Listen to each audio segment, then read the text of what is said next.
Hey y'all, and welcome to an extra special, extra spooky, extra sugar.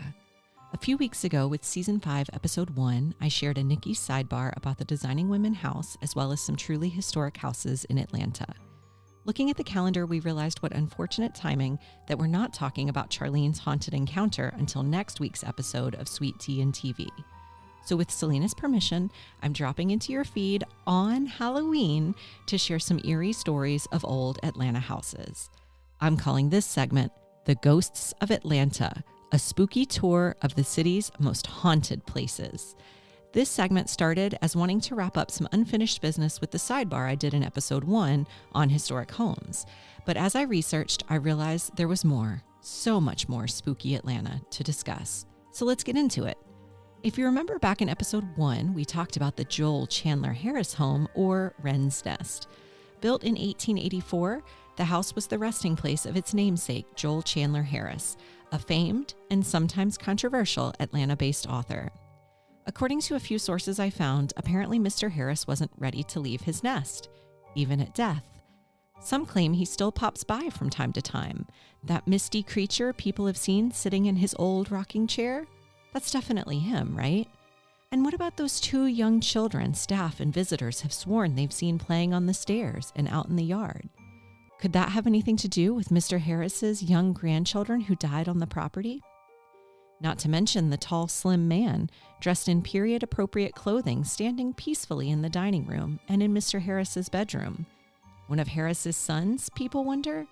Maybe Evelyn, the one who matched the ghost's physical description and loved to be in the house helping his mother with chores. Then there's Chloe, whose image directly matches that of a former worker in the house. Chloe silently stands guard, looking out through a window between the parlor and the library, reportedly oblivious to the fact that she's a ghost. In the early aughts, one of Mr. Harris's descendants invited a team from the Southeastern Institute of Paranormal Research to visit the house. What they found was spine-tingling, sure, but malicious? Nah, probably not, right? They say the loud, unidentifiable bang you hear in playback of their team's audio is probably peaceful. The source of the sound is unclear, and the noise wasn't heard in real time during the investigation, so maybe just a technological artifact. That goes double for the eerie whispers you can hear on playback of their audio. Whispers saying things like, "That's crazy. Here? Now?" Is it possible that a spirit was trying to communicate with the investigators when it turned their flashlights on and off on command? Or was that too just a technological glitch? But lacking a technological explanation, how do we write off the phantom scent of burning wax that some still smell in the house's library? Maybe only the spirits know. Either way, the ghosts aren't violent or scary. Yet. Meadow Nook, on the other hand, another one of the oldest houses in Atlanta. Now that's pretty spooky.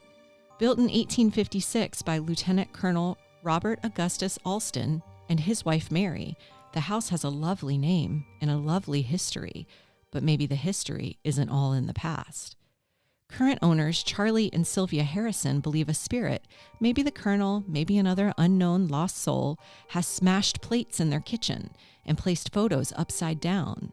Some visitors to their home refuse to sleep in either of the upstairs bedrooms because of the spooky vibes.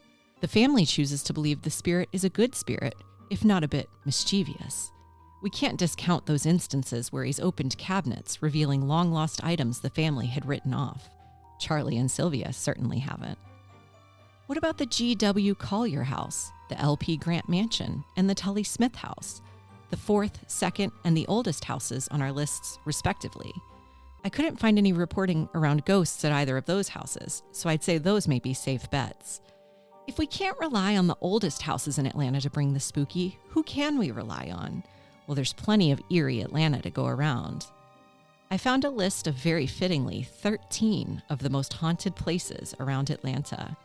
It included the very creepy Ellis Hotel, formerly the Winecoff. Built in 1913 down on Peachtree Street, this historic hotel is allegedly very haunted. You see, that's because the Ellis Hotel was the site of one of the, if not the deadliest fires in American history. Some believe that many of the 119 people who died in that 1940 fire still haunt the place. But who's to say, really? They're just going off their own experiences, seeing ghostly figures in the hotel halls and windows, or hearing the sounds of chaos and running in the hallways, not to mention phantom smoke smells. And then there's the fire alarm, that alarm which has been known to punctuate the dead of night, promptly at 2:48 a.m., coincidentally the time the fire started. Then there's the fabulous Fox Theater. The beautiful historic theater has been home to thousands of shows in its nearly 100 years, including some very spooky ones put on by souls who can't or won't cross over. These are the specters who cause unexplainable slamming doors, sudden gusts of cold, and unusual technical glitches throughout shows. List after list features Rhodes Hall. This house is practically a baby amidst the oldest houses I mentioned earlier. It was built at the turn of the century, 1902. The 9,000 square foot castle-esque former home of Amos Giles Rhodes, the owner of Rhodes Furniture of Atlanta, lives prominently on Peachtree Street. Today it serves as both home to the Georgia Trust for Historic Preservation and an event space. Allegedly, however, Amos and his wife Amanda never even left the home, even after they both passed in 1928 and 1927, respectively. Through the years, there have been many reports of weird sightings and happenings. It was even featured on an episode of Ghost Hunters. Most chillingly, people have allegedly encountered the ghosts of Amos and Amanda under very spooky circumstances. Over the years, the operators of Rhodes Hall have leaned into its spooky history, hosting ghost tours through the mansion, particularly around Halloween. This year, in 2023, they hosted tours on October 25th, 27th, and 30th. But what spooky situations fuel these haunted tours? Well, AtlantaGhosts.com reported 2 stories of apparent encounters with Amos and Amanda many years after their deaths. In one story, a tour guide was supposed to be alone in a section of the house after closing out a behind-the-scenes guest tour. As she was gathering her things to go home, she heard someone coming up the stairs behind her. Slow, heavy footsteps, punctuated by a third item. Was it a cane? As she was gathering her things to go home, she heard someone coming up the stairs behind her. Slow, heavy footsteps, punctuated by a third item. Was it a cane? Then a fourth sound, a low, deep growl. Get out. Get out. Suddenly, the guide saw a vague shadow of an old man, bent low, still growling.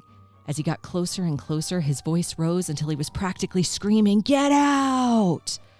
Not surprisingly, she turned heel and fled, never returning to the job. But as I said, Amos isn't the only hanger-on to the singular turn-of-the-century mansion right in the heart of Atlanta. His wife Amanda has reportedly been seen around the mansion as well. AtlantaGhosts.com tells the story of a young woman who was dragged by her sister to the mansion for a tour while on vacation to Atlanta. As they slowly toured the home, she found herself face to face with a portrait of Amanda. As she studied the portrait of the stooped, elderly, unsmiling face, an unsettled feeling fell over the room. Suddenly, every piece of furniture began to shake, every light flickered, and when she peered at an antique mirror, the ghostly image of Amanda overlaid her own face. According to other reports, lights have been known to turn themselves on and off around the mansion. Young children's voices can be heard, and a particularly dark spirit lives in the basement, where the groom's dressing room would be if you held a wedding there. Another haunted location that shows up again and again is the Thornton House. This is actually the oldest house in Georgia. It was built in 1790 and has lived in multiple places through the years. Currently, you can find it around Stone Mountain. The most notable specter at Thornton House is a young girl believed to have died of polio, but no one knows who she is. She's often been reported climbing the stairs to the second floor, wearing a long dress and glowing a bluish color. There have also been reports of candles blowing themselves out in the home, and many people have reported an overwhelming sensation of being watched. In 2010, ghost hunters stayed on property conducting experiments. According to their research, a family of ghosts, a father, mother, daughter, and son, live in the coach house on the grounds, though they seem and act happy, as if they're just moving about their daily lives. Finally, on our haunted tour of Atlanta, let's pause at Oakland Cemetery. Built in 1850, It's Atlanta's largest and oldest cemetery. This beautiful 48-acre plot of green space surrounded by majestic magnolias and pines should be a peaceful, tranquil, final resting place for the more than 70,000 people buried in the cemetery, which includes a lot of notable Atlanta celebrities and scores of Union and Confederate soldiers. But with 70,000 dead, there are bound to be a few afterlifers, no? Indeed. According to reports, many have seen the specters of Confederate soldiers, some hanging from trees, some marching through the cemetery, and, on occasion, some ghostly soldier voices doing roll call and calling that person's name. With a history as long and twisted as Atlanta's, some say there are bound to be spirits who linger. Whether they're trapped by unfinished business or a tragic event, they remain tied to their homes or the homes of someone they love. Other people believe that sightings and unexplained events are just figments of our imagination. Only you can know for sure what you see if you visit any of these places. If you do decide to visit one of these places, please visit respectfully and let them know we sent you. And if you experience anything strange, be sure to let us know. We'd love to hear your story. In the meantime, stay safe and stay spooky. And who knows, maybe you'll even see a ghost. Happy Halloween!